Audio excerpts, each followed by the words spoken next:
Всем привет! Значит, у нас в гостях Volvo 2013 года. И клиент приехал с жалобой на посторонний стук какой-то в головке цилиндров. Мы подошли, послушали, и что вот мы услышим. Сейчас вот подсоединяем вакуум.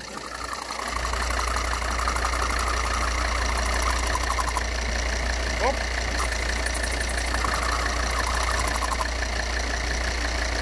Вот, если полностью одеть, оп, что у нас начинает? У нас начинает вибрировать, пульсировать вакуумная заслонка управления охлаждением ЕГР. Вот она.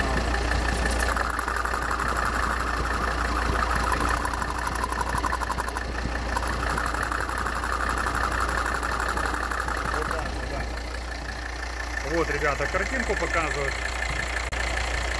Вот у нас ЕГР, и у нас вот эта вот заслоночка, вот. Картинка, ребята, нашли. И почему же она у нас пульсирует? А пульсирует она у нас, потому что у нас очень дико пульсирует вакуум на вакуумном насосе. Вот здесь вот мы видим и подача, и разрежение идет. Бери, медленно втыкай, чтобы не крякнул вакуометр. О, хорош. Все, иначе уже все. Причина в том, что на вакуумном насосе не герметичен обратный клапан. И у нас начинает идти пульсация. И, соответственно, начинает все вибрировать. Потому что если бы чуть-чуть на такой вибрации, пульсации владелец бы поездил бы, то, наверное, бы эта заслонка нахрен отвалилась бы от такой вибрации и улетела бы куда-то или в выпускной коллектор, или в выхлопной коллектор, там, где она бы заклинила бы турбину. Это покажет клапан, это ремонтная часть. Да, ребята нашли, значит, что есть такой клапан. Мы туда еще не добирались, поэтому на самом деле нужно будет снять, разобраться, и тогда уже скажем точный вывод, что же там на самом деле произошло. Так, вот у нас обратный клапан, где находится.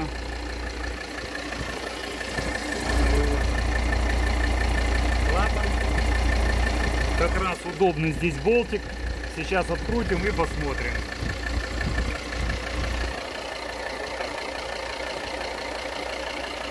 Значит, вот такой вот клапанчук. И он не герметичен в обе стороны.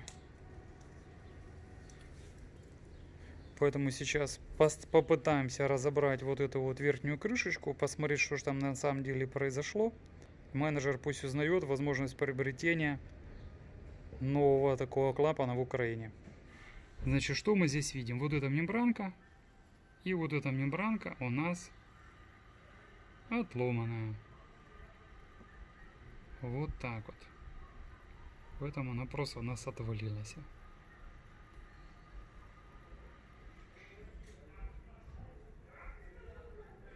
Сейчас прикинем, какую-либо мембранку можно ли сюда зачудить. Если нет, тогда будем говорить клиенту, надо новый клапан. Опять же, на форумах много деятелей, которые этот клапан выкидывают и ставят клапан в разрез вот сюда. Сразу же говорю, такие вещи делать нельзя, так как вы этим дефорсируете вакуумный насос и увеличиваете объем вот этот, который паразитный, который будет неправильно работать, и уменьшится производительность вакуумного насоса. Именно этот клапан должен стоять как можно ближе к лопаткам, чтобы разрежение создавалось максимально больше и лучше была производительность. Так, ну, клапан такой есть, стоит 2800 гривен. Для нашего мозга, как говорится, очень тяжело понять, что заплатить за вот такую вот резиночку 2800 гривен, хоть это и Volvo. И эта резиночка тоже долго работать не будет, поэтому мы взяли клапан с подкачивающего насоса дизельного. У нас здесь есть пружинка. И у нас здесь вот такой есть пятачочек. Гладенький. Я думаю, что мы сейчас дадим токарю, он у нас внутри проточит посадочное место на определенную глубину, И мы это все хозяйство соберем, и будет он на этом клапане работать долго и нудно.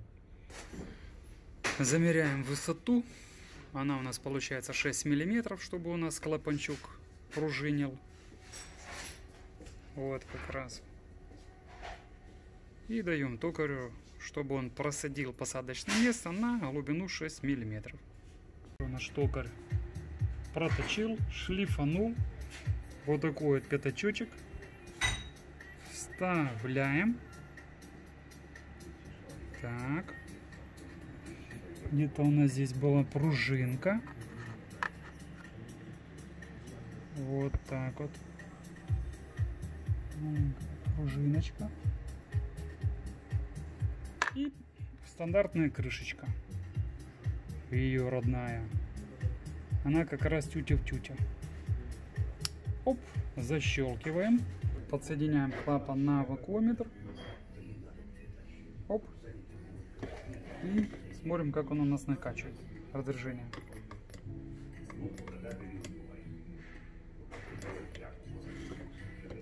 Отстраиваем. Поддуем ради приличия, чтобы меня было видно.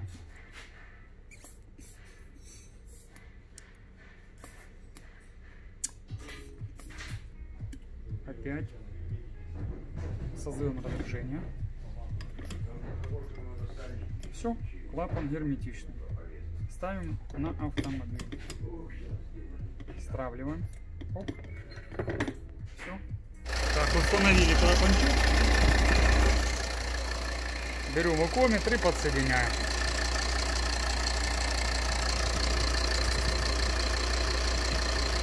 Все.